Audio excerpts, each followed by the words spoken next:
à Dieu. Ce matin, notre frère Alain nous a partagé un verset, un passage dans la Bible, un passage puissant, parce qu'il évoque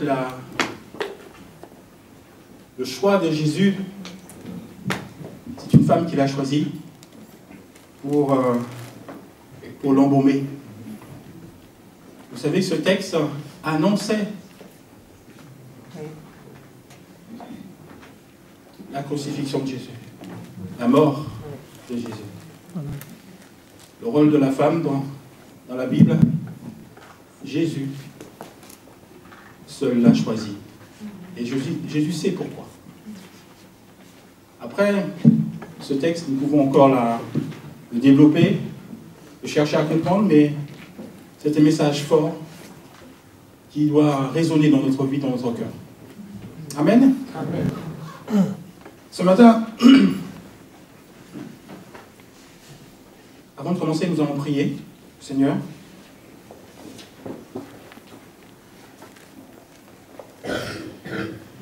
Seigneur notre Dieu, je te loue pour ces instants.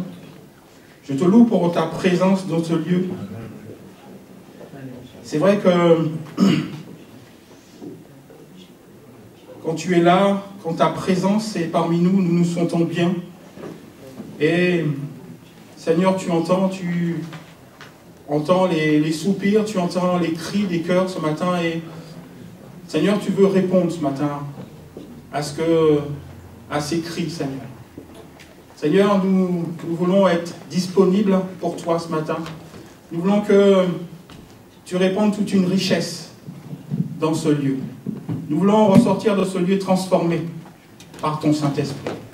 Et c'est lui seul qui est à l'œuvre ce matin. Seigneur, que tu bénisses ces instants. Que tous ces instants soient entre tes mains. Au nom de Jésus. Amen. Amen. Ce matin, je vous invite à lire un texte qui se trouve dans Philippiens 2, verset 6.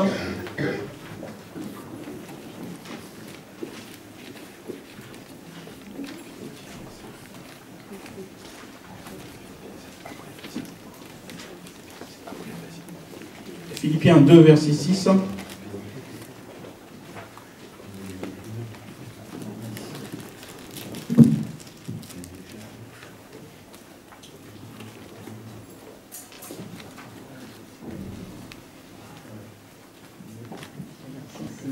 Le texte dit, existant en forme de Dieu, il n'apprend à regarder son égalité avec Dieu comme une proie à arracher, mais il s'est dépouillé lui-même en prenant une forme de serviteur, en devenant semblable aux hommes, et il a paru comme un vrai homme.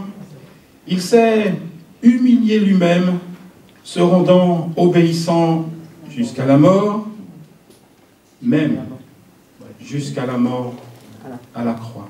Ensuite, le texte continue et dit, c'est pourquoi aussi Dieu l'a souverainement élevé et lui a donné le nom qui est au-dessus de tout nom, afin qu'aucun nom, qu'au nom de Jésus, tout genou fléchisse dans les cieux et sur la terre et sous la terre, et que toute langue confesse que Jésus-Christ est Seigneur, à la gloire de Dieu le Père. Cet homme que vous avez choisi de suivre, un jour vous avez choisi de marcher avec Jésus-Christ, cet homme que vous avez choisi d'obéir, cet homme que vous avez choisi d'aimer, il a été pleinement Dieu, pleinement homme. Il s'est humilié, abaissé, s'est fait serviteur pour tous. Cet homme, c'est Jésus-Christ. Vous l'avez choisi. Lui, il est fidèle. Mais nous prions tous les jours pour que nous soyons fidèles avec lui. Peut-être, à un moment donné dans votre vie, par la dureté de votre cœur, nous l'avons méprisé.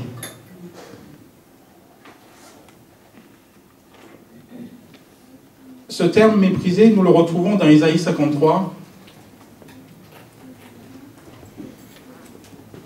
Je vais le lire pour vous. Il peut être affiché. Ésaïe 53 nous dit,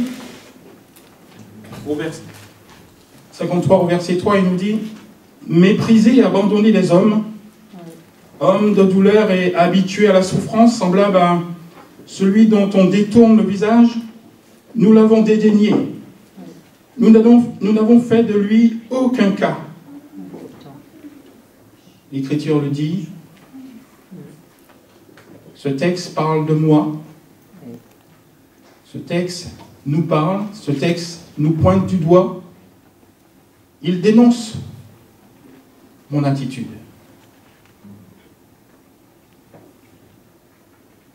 Mais c'est aussi une invitation. Nous sommes toujours sous la grâce. Amen. C'est une invitation à changer. Malheureusement, nous sommes devenus sourds à la parole de Dieu. Du moins, nous l'écoutons et nous l'entendons, mais nous sommes incapables de la mettre en application. Sincèrement. Depuis des années, nous écoutons la parole de Dieu. Nous l'écoutons. Passer à l'application, c'est plus compliqué. Malgré notre bonne volonté, mais si nous voulons être sincères avec nous-mêmes, il y a un problème qui se pose.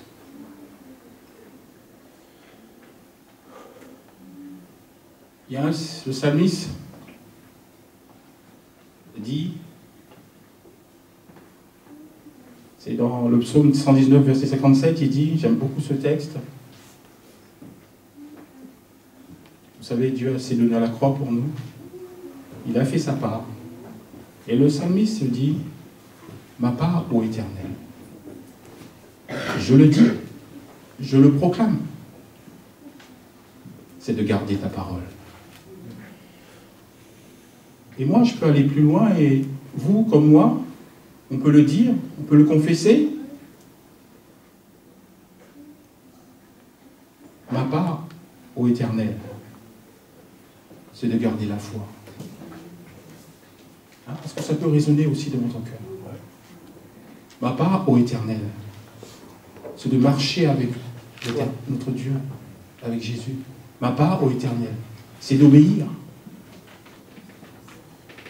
Ma part, ô Éternel, c'est de prier, c'est d'intercéder. C'est votre part.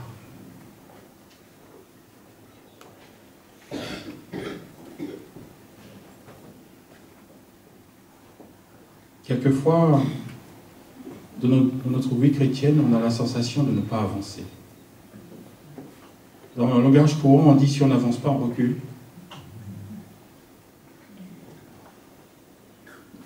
Ma vie spirituelle devient à ce moment-là une vie lourde. On s'interroge sur notre foi, on s'interroge sur notre avenir. Ça devient lourd.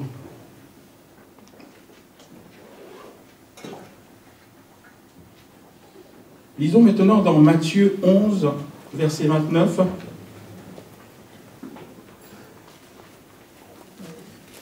Matthieu 11, 29. C'est encore un texte extraordinaire, une invitation que nous donne Jésus-Christ. Et je crois que cette invitation, elle est d'époque. Elle résonne de notre temps. Elle résonne aujourd'hui. Et Jésus lance cette invitation pour son époque et je crois qu'elle est valable aussi pour nous aujourd'hui. Jésus dit, venez à moi vous tous qui êtes fatigués et chargés et je vous donnerai du repos. Prenez mon joug sur vous et recevez mes instructions, car je suis doux et humble de cœur, et vous trouverez le repos pour vos âmes. Car mon joug est doux et mon fardeau léger. Dans une époque où nous vivons la peur et la fatigue, pourquoi j'ai choisi la peur? Parce que c'est ce qu'on vit aujourd'hui. Pour imager, on a vécu quelques semaines avec le souci de l'essence. Les gens, ils ont peur de manquer, ils ont peur de tomber en rade, ils ont peur que le patron les vire parce que non,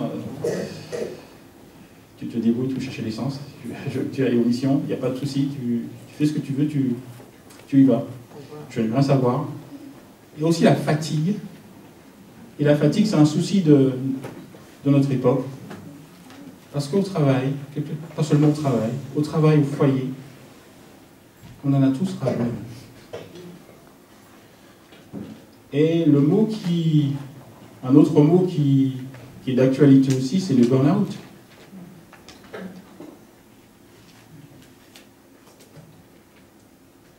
Jésus avait déjà la réponse à cela.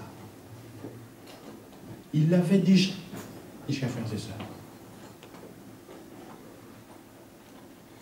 Jésus a la réponse à tout.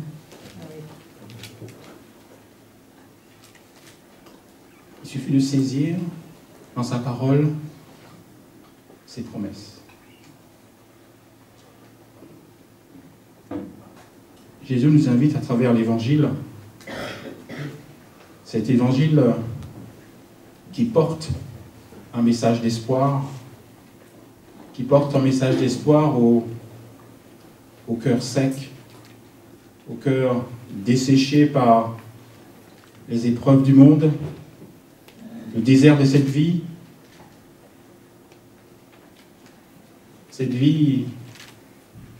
qui mène à la mort. L'apôtre Paul nous dit, j'aime beaucoup ce texte de l'apôtre Paul qui nous dit, la prédication de la croix est une folie pour ceux qui périssent. Mais pour nous qui sommes sauvés, elle est une puissance de Dieu. Je sais que l'évangile, peut-être l'a-t-on oublié.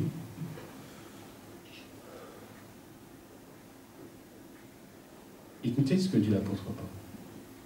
Mais pour nous qui sommes sauvés, elle est une puissance de Dieu. Est-ce que cela résonne dans mon cœur? Pour nous qui sommes sauvés. Il n'a pas dit pour les chrétiens, il n'a pas dit pour les hommes religieux, il n'a pas dit pour ceux qui viennent à l'église. Une fois que vous avez reçu l'évangile, l'évangile a une telle puissance qu'elle transforme votre vie, qu'elle transforme votre cœur, qu'elle transforme votre âme. Vous êtes une nouvelle créature. Amen. L'apôtre Paul dit, mais pour nous, il y a une transformation aussitôt qui est faite. Mais pour nous qui sommes sauvés, elle est une puissance de Dieu. Je crois que quelque part, si on a réalisé ça, nous pouvons marcher avec Jésus d'une façon extraordinaire. Lisons maintenant, continuons à lire ce texte que dit l'apôtre Paul. On ne va pas juste l'énoncer, mais on va le lire. C'est dans 1 Corinthiens chapitre 17, non, chapitre 1, verset 17. Lisons ce texte.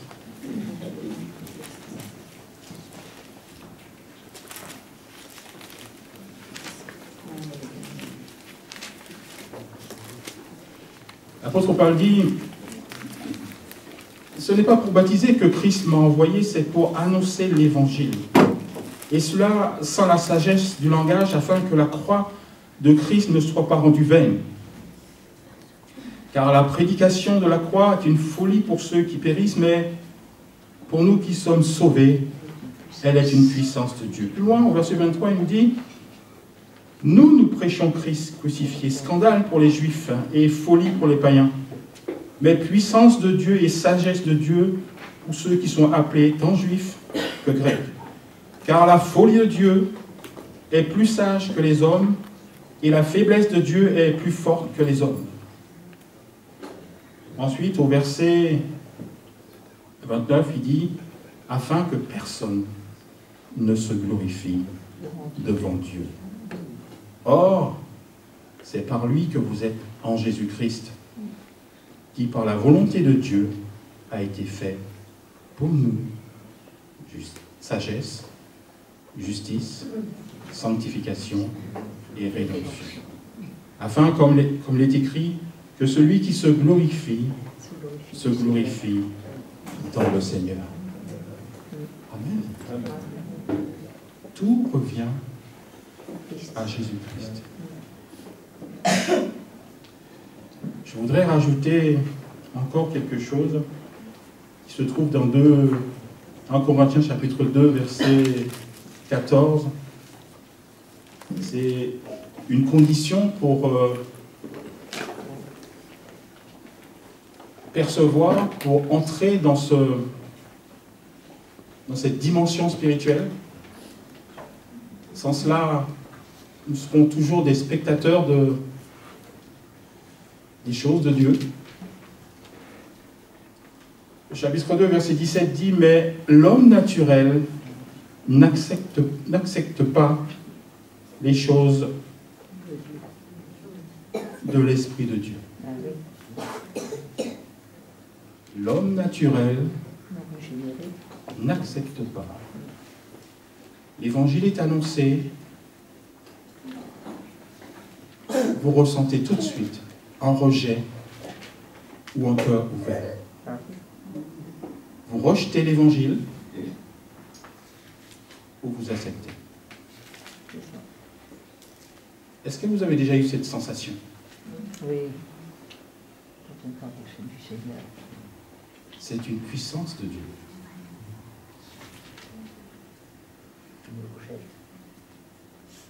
Plus loin, on peut aussi lire, mais c'est spirituellement qu'on juge. Il y a eu une transformation dans notre vie, et c'est l'Esprit de Dieu, le Saint-Esprit qui vient transformer nos vies.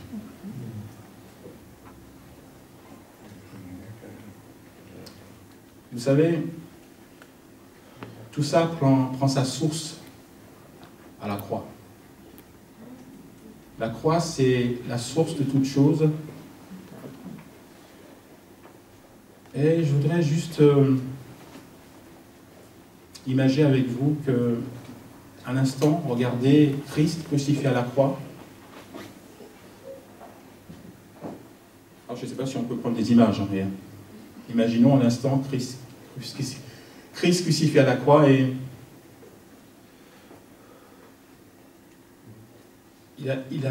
on est d'accord. Christ a vaincu le mal. Christ a été victorieux. Mais quelle victoire? Comment il a été victorieux? Est-ce qu'il a déployé une armée céleste? Est-ce qu'il a déployé une armée d'anges? Quand on s'arrête un instant et on peut juste voir que l'œuvre de Christ, sa victoire, elle a été faite dans l'humilité. Cet homme s'est humilié à la croix. C'est rare de notre époque de voir une victoire dans l'humiliation. Et c'est cela que Christ nous appelle dans nos vies. C'est un autre sujet, l'humilité, mais c'est à cela. L'exemple, le modèle de Christ à la croix. Dans l'humilité, vous aurez la victoire. Christ vous a donné le modèle à la croix, et c'est ce modèle qu'on doit suivre. Après, toute victoire peut être dans notre chair, dans notre volonté, mais ce n'est pas la victoire de Dieu. C'est votre victoire à vous, personnelle, avec votre orgueil, mais ce n'est pas la victoire de Dieu. Parce que cette victoire-là, avec votre orgueil, ne mène pas au ciel. Vous avez entamé une route qui mène à la mort.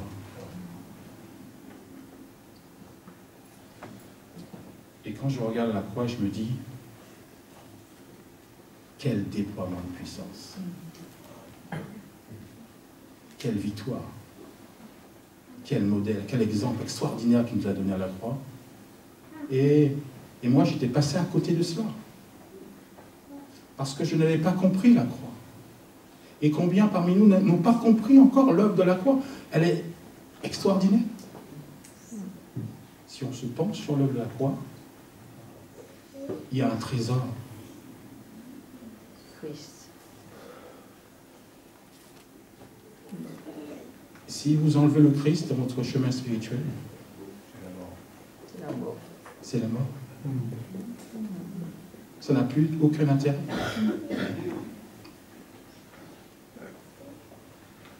L'exemple de Christ, elle doit se calquer sur notre vie. Elle doit s'imprégner sur notre vie.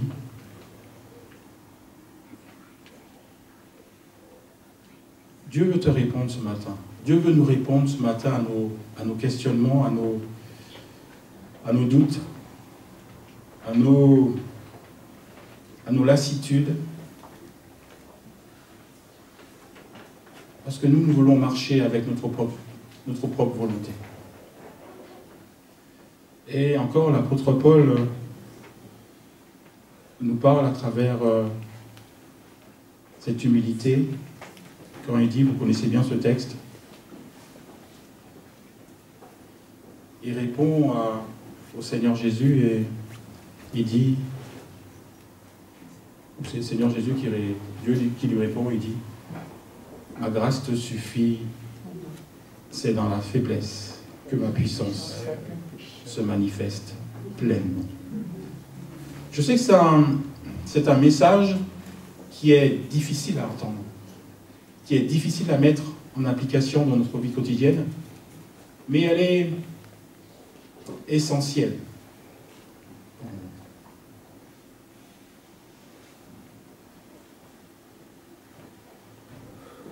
Ma grâce te suffit, c'est dans la faiblesse que ma puissance se manifeste pleinement.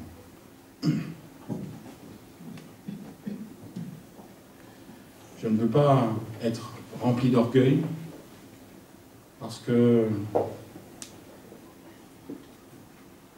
cet orgueil me mène à la mort. Je vais continuer mon deuxième point, qui est l'évangile de Christ dans ma vie.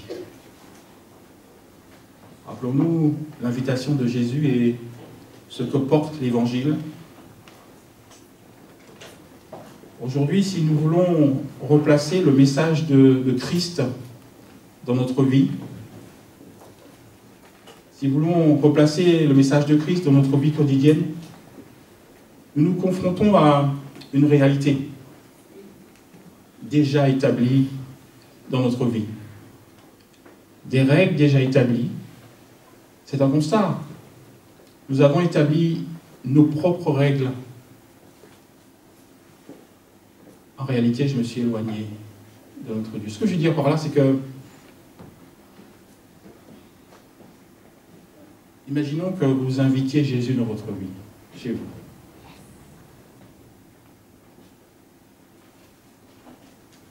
Il arrive,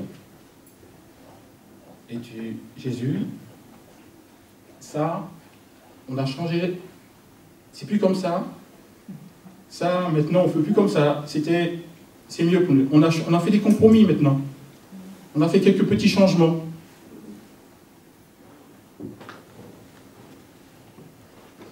On reste dans notre liberté, bien sûr. On a établi des règles dans notre vie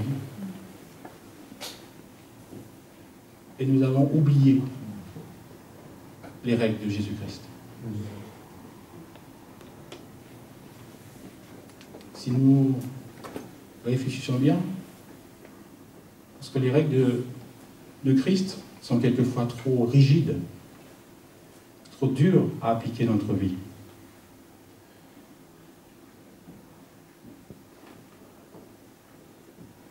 Nous nous sommes en fait éloignés de Dieu, sans même s'en rendre compte. Parce que nous avons appliqué nos propres règles. Et imaginez Jésus toujours chez vous et vous dit, ce ne sont pas mes règles, ce ne sont pas mes instructions que je t'ai données. Moi, je suis celui qui mène à la vie, le chemin de vie. Les règles que tu as mises dans ta vie, ce ne sont pas mes règles. Ces règles mènent à la mort. Pourtant, on était de bonne foi. Sans s'en rendre compte, nous avons établi des nouvelles règles de vie, tout en étant enfants de Dieu. Jésus nous appelle tout le temps à revenir à la croix. Tout le temps à refaire le point.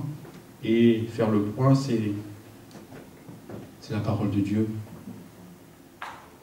Sondez les Écritures, mes frères et sœurs. En effet, c'est à la croix, c'est en ce lieu qui nous invite à la repentance, au pardon, à la sanctification, à la rédemption. Ne laissons pas l'adversaire de nos âmes nous détourner de la présence de Dieu.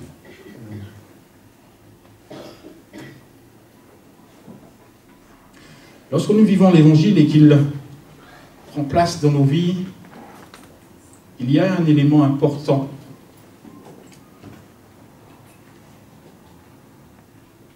C'est le Saint-Esprit. Parce que proclamer la parole sans le Saint-Esprit, vos cœurs ne changeront pas.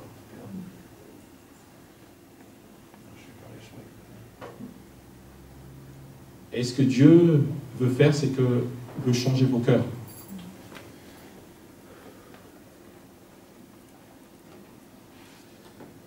Cette invitation est toujours d'actualité.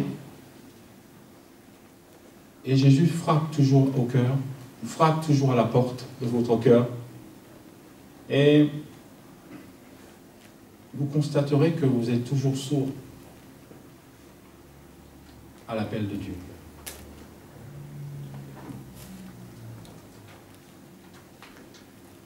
Effectivement, c'est parce que nous n'avons plus de relation, de communion avec notre Dieu.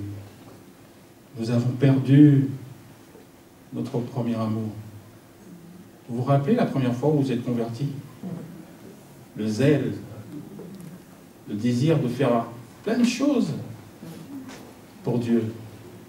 Vous étiez dans la joie, vous étiez content. Et c'est une joie saine.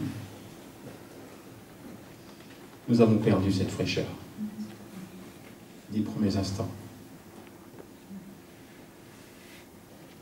C'est souvent un événement, un découragement qui a été à l'origine de cela. C'est vrai, mes frères et sœurs, c'est que à un moment où vous avez été découragé, à un moment où vous avez été triste, et quelquefois je me prends à partie, je me dis, peut-être que j'ai pas eu cet élan d'aller vous voir et de vous apporter une parole de consolation.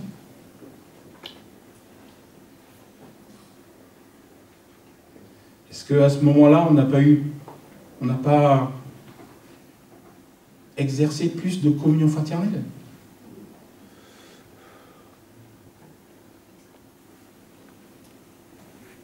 Je crois que peut-être que ça a manqué. Est-ce que vous êtes d'accord avec moi? Oui. Ça a manqué.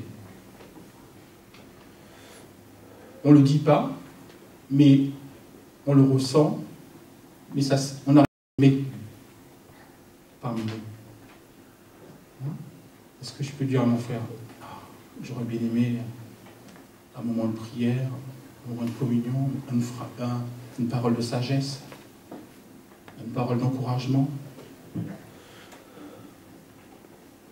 Parce qu'on est chacun d'entre vous, Dieu nous a fait enfants de Dieu, mais chacun, nous sommes un élément de bénédiction pour mon frère, pour ma sœur. La bénédiction que Dieu t'a donnée rejaillit sur mon frère, rejaillit sur ma sœur. C'est cela. C'est extraordinaire, la parole de Dieu. L'évangile est extraordinaire. Nous sommes des enfants de bénédiction pour chacun d'entre nous.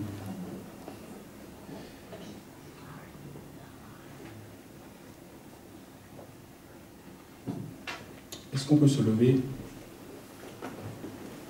Levons-nous, mes frères et sœurs. Je vais conclure.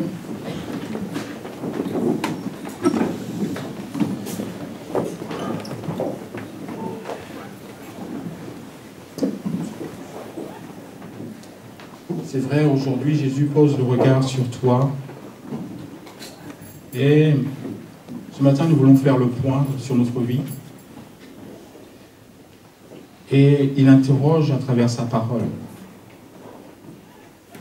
Et il y a une expression que Paul donne dans son texte, qui se trouve dans Galates 15. Et l'apôtre Paul dit, et moi je voudrais vous la partager ce matin, je me suis déjà partagé. Et l'apôtre Paul dit aux Galates, mais où est l'expression de votre bonheur? Où est l'expression de votre foi ce matin? Où est l'expression de votre amour? Où est votre zèle? Chers frères et sœurs, nous appartenons à Christ, on est bien d'accord. Notre objectif, c'est notre salut.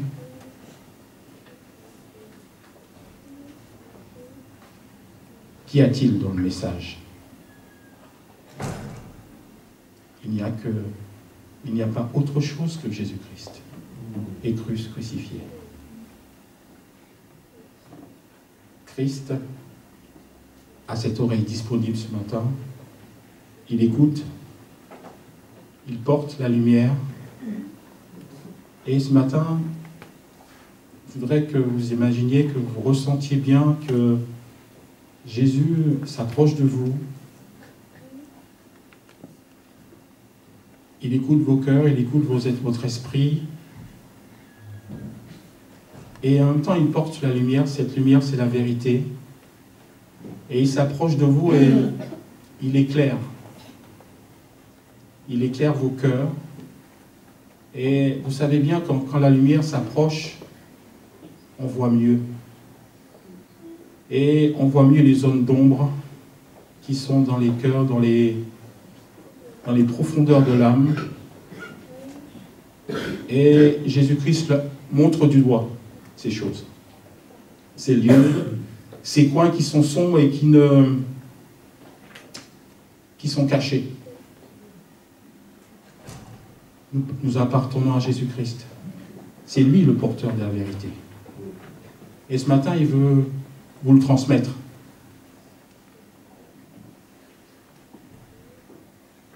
Quand on s'approche de Christ, il révèle ce qui ne va pas chez nous.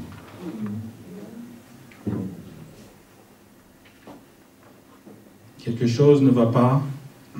Les choses sont confuses dans notre tête. Vous savez, Dieu va, pour guérir, Dieu va jusqu'aux racines du problème. Si nous faisons le point, Dieu lui voit les problèmes, non pas en surface, mais à la racine. Mes frères et sœurs, c'est Christ, le médecin par excellence. C'est lui qui te prend en charge ce matin. Peut-être avons-nous emprunté un chemin de mort. Christ invite à suivre un chemin de vie. Je vais terminer ce matin parce que c'est un message d'amour qui remet les choses en question.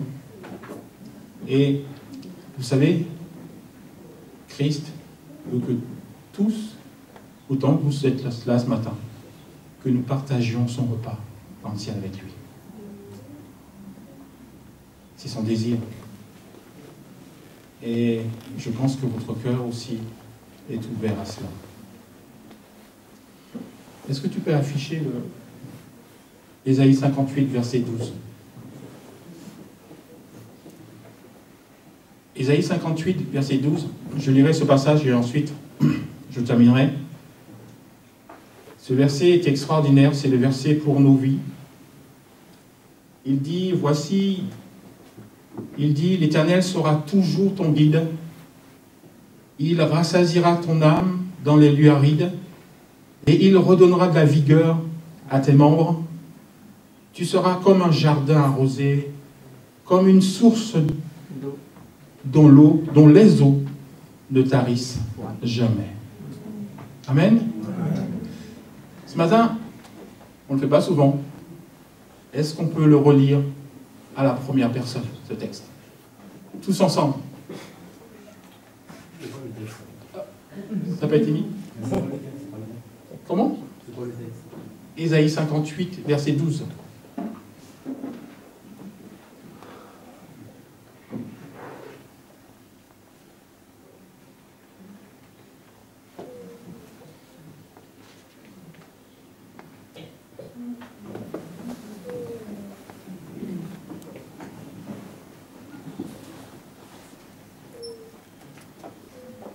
Verset 11. Verset 11, oui. C'est 11? Oui.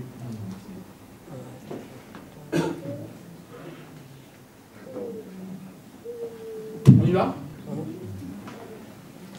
L'Éternel Sera toujours mon guide, il satisfera mon âme dans les lieux arides, et il me donnera la vigueur à mes membres. Je serai comme un jardin arrosé, comme une source dont les eaux ne tarissent pas. Amen. Je laisse ce verset sur votre cœur. Et c'est un verset extraordinaire qui va vous réchauffer le cœur, vous donner envie de revenir à votre intimité avec Jésus. Je ne dis pas que, quelle que soit notre communion avec Dieu, on a toujours besoin de revenir à Jésus. Ce verset nous invite à être un sujet de bénédiction pour mon entourage, pour mon frère, pour ma sœur. Amen. Gloire à Dieu. Je laisse toute la place à notre frère.